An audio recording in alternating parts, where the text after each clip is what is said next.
somehow not have that thing getting in the face. Watch out, watch out, watch out, watch out!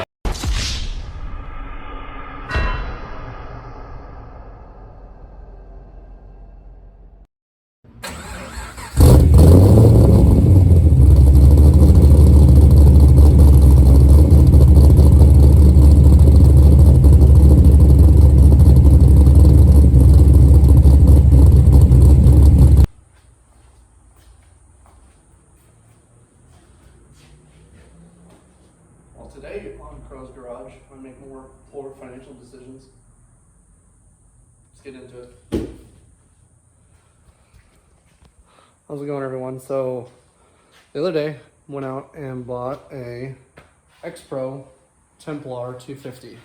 Now this is the base model, so it's only the 5-speed, but it does have the 249cc engine, street legal. So I'm going to be doing some content on this on a separate playlist from the Camaro. Not much happening to that. I've got a few things in store for it. Like I need to do offset diff bushings, so I'm going to swap out the BMR bushings for the I think they're Hendrix or something, some sort of motor. They're offset diff bushings, and then I've also got stock rear springs that I'll be putting on the back end so we can lift the rear end of the car back up. So that's coming. Oh, I'm also going to be doing a BMR sway bar to pull the sway bar end links in, so that way they are not rubbing on my 17s. So if you have 17s, that's another way to get around the sway bar end link issue, is to buy the BMR Extreme Sway Bar Kit. If you have the ZE3 or the ZE4 suspension package, there's those inner tabs that they'll bolt up to and take it out of the wheel, so that way you don't have to worry about the end link stud hitting the wheel. Anyway, back to this though. So I'm going to go ahead and unbox this quick. I may do an assembly video, but yeah, I'll be back. Okay, went ahead and got the box taken off. There's a few steel bands that you gotta clip and then pull it off. But, so yeah, I bought this on xprousa.com.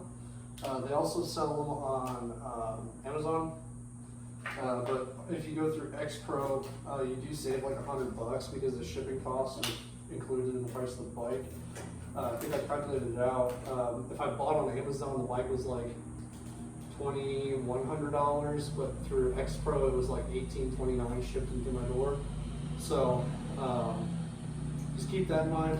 The Amazon site also has different stock than what the actual website has. I don't know if it's like a different warehouse or the company or what, but because even on Amazon, it's still Xpro USA that's selling them as the vendor. It's just, I guess they're in different areas, so they have different inventory. But this shipped to me from California, and I'm in Vegas, so shipping was pretty quick for me. I ordered it on Friday, and it got here on Tuesday. So, just waiting the weekend and Monday, Tuesday, so not too bad. Let's get the rest of this junk. Cut off the deal, and then I will unbolt the steel frame. Now this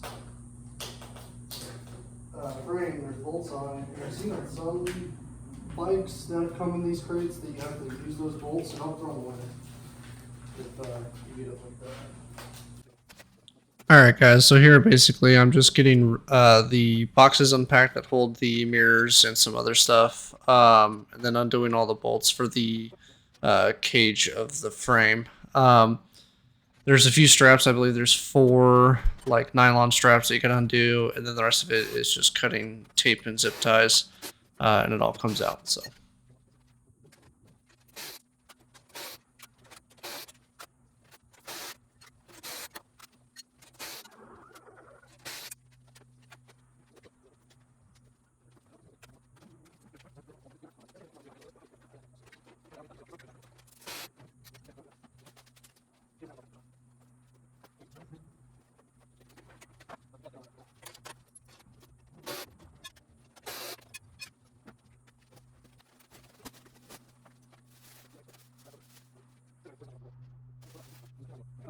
So this front axle bolt, or this bolt that's being held down, or holding down the front of the bike, that does need to come out and be used for the front wheel, because that's your axle. So they reuse it in shipping to hold it down.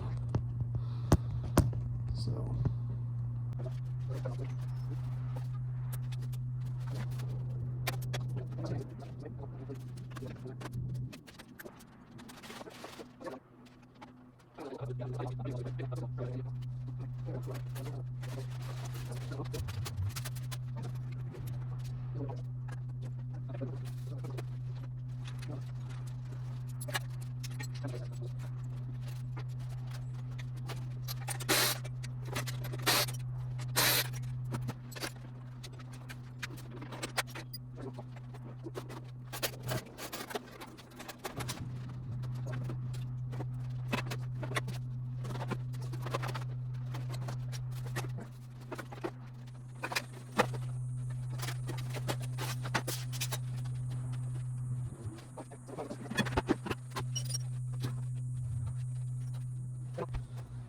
Okay, so now that we've got it up on the bucket, I'm going to go ahead and put the front end together.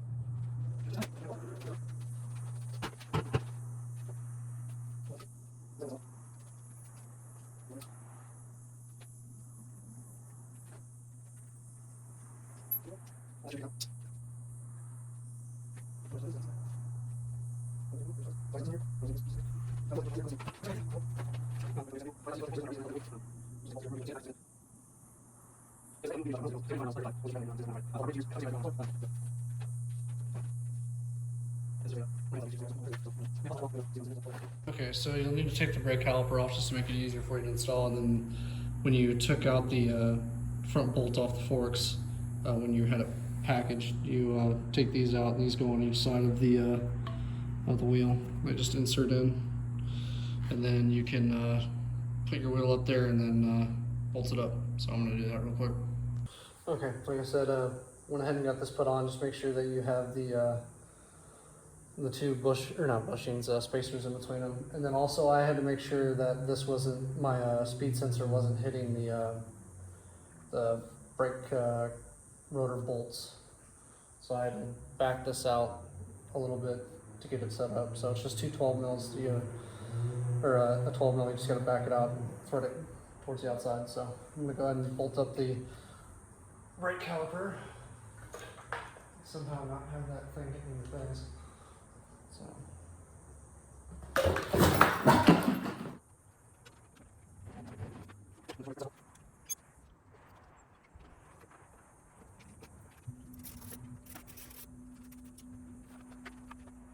Right, now I'm just putting on the handlebar holders.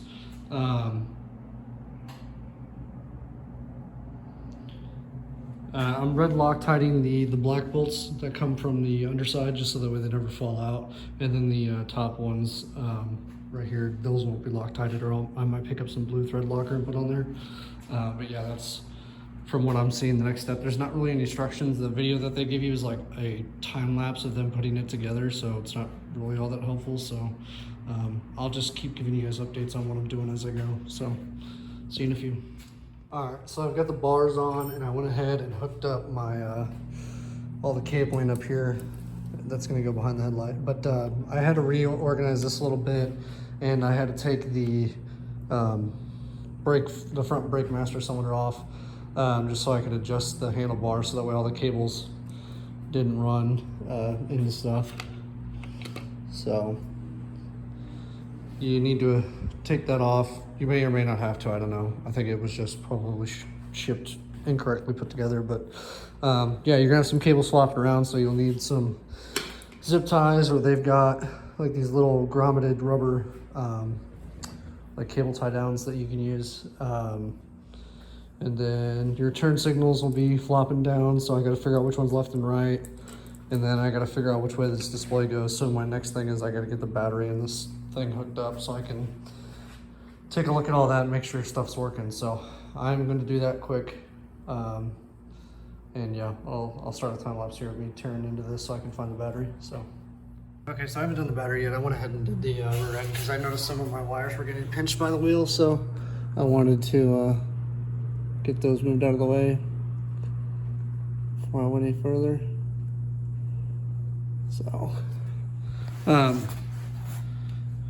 So anyway, I've got a rear wheel bike lift. So I lifted it up on that, got the jack underneath here on the skid plate, lifted it up, and then you've got to install this bolt and nut and this bolt and nut. This arm will be hanging down here. So you install those two, get them tightened up, and then you're good. They're lock nutted, so you don't have to worry about thread locker on those. But yeah, I'm going to now do the battery so that way I can make sure all the electronics on this work. So I'm gonna find that, show you guys how to get to it, and I'll be right back. Okay, I got the battery hooked up now. So when you're putting this on here, the button that's on the display is gonna be on the left side. So when you can mount that, you can put it that way instead of having to figure it out. And then also to get the seat off, you had to take out that bolt that's underneath the back of the seat.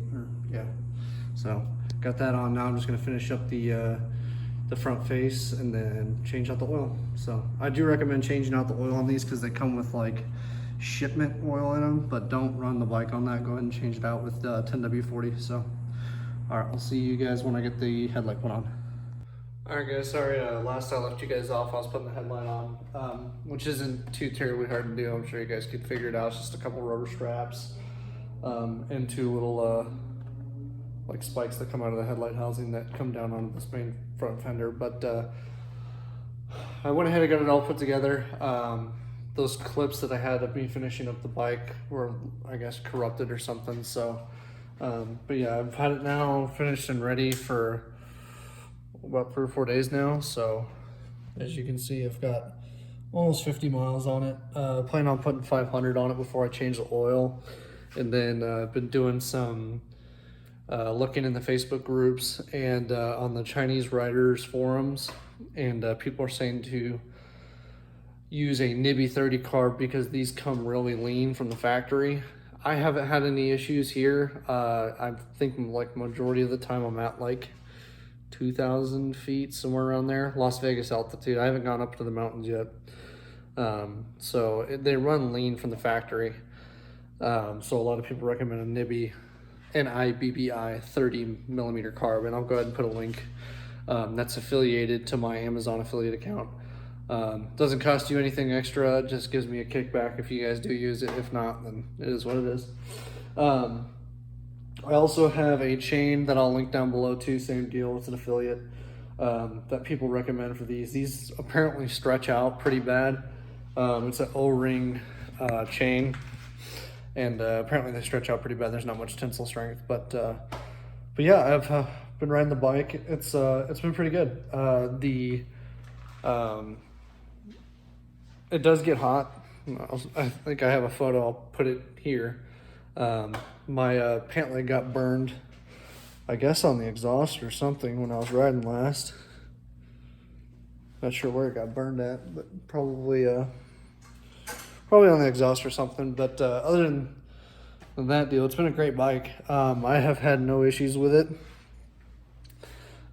Fingers crossed, you know. But me and a couple buddies are getting together. Maybe next weekend I'll do a video. I'll have a GoPro on me. And we're either going to go out to Apex near Nellis, or we'll find some other off-road trail, maybe towards Pahrump or something, and go off-roading out there. When I say off-roading, we're not going to be doing anything too crazy. You know, nothing too rocky. I don't think these stock tires would be able to handle that. I feel like you'd puncture right through them. While they are fairly knobby, I don't know if I would necessarily trust those taking a beating on some rocky terrain. So we'll be doing like some mild stuff. Like if you were just trying to do some dispersed camping on, you know, BLM in a reasonable setting for these bikes to get through, I'm sure it'll do it. Honestly, the build quality on this too, I didn't have any single bolt that was missing. Nothing came broken. The package was a little bit dented up, and it did come from California to Vegas, so it wasn't that far of a journey for it. So your mileage may vary, but putting it together actually wasn't too bad, even without instructions. I would say it's going to be a little bit more difficult if you're not if you haven't worked on bikes, or if you haven't worked on cars or like anything mechanical before. They do have a video of them putting together a bike, but it's not a Templar. It's something else. A lot of it's the same though, and like I said, you've seen some of the stuff that I did, so hopefully this kind of helps people out. For $1,800, I can't really complain about the bike. We'll see how it does off-road. I am worried about the rear shock. The rear shock does seem a little bit soft. I may set up a video here before I post this of the bike sitting at just normal height and then me getting on it, because it squats quite a bit. I can flat foot this bike, and when I was looking at 250s at the dealers, even with me sitting on top of them, I wasn't able to flat foot them. I was up on the balls of my feet. So this shock may need to get changed out to like a higher sprung shock, so that way it doesn't bottom out on me. But like I said, we'll see. I want to test this in a completely stock form, off-road, and see what that does, and then we'll throw on the carb and the chain and the a rear shock if I can find it. I've been looking for it, haven't really found anything. If you know about these bikes and know a place to get a rear shock for this, let me know in the comments. So, but yeah, other than that, I will probably throw a quick video in here of me riding it, or I might actually hold off on that until we do that off-road. But I do need to get this ready. I do have plans too. I'd like to get this set up for dispersed camping. Have this bike set up for dispersed camping for my son and I. Do plan on buying him a like a 40cc four-wheeler that I can put on the back of the Explorer on a Harbor Freight trailer. With this, we'll go out to our spot out in BLM and then be able to trail ride with it. But I do want to put like a radio on it, and some comms and stuff, so that way him and I can talk back and forth on radio, in case something happens, or I can call out to park rangers in case something happens, I take a bad spill or my son takes a bad spill. But I would like to set us up for like dispersed camping. I think that'd be really fun and cool to do, kind of get him and I, and maybe my wife and my daughter will be into it, but I don't think they'll be into it as much as my son and I are. Him and I are more of the motorheads than they are, so we'll see. But yeah, I will do a ride video of this next on some off-roading trails, and we'll see how that goes. I'm going to do a real quick walk around of the bike on the lights, so that way you guys can see what it looks like on the final product. So here's that.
Got your kickstart here. Flip your pedal up, or your footrest, that way it's not getting in the way for you. And then you flip it down when you're done, because otherwise, if you try to kick it with this down, it's going to run into it. So, pretty bright headlight. Overall, I think it's a good headlight. And what's nice too about these LED indicators is that even though your light's on, right, your headlight's pretty bright, you can still see the indicators pretty well.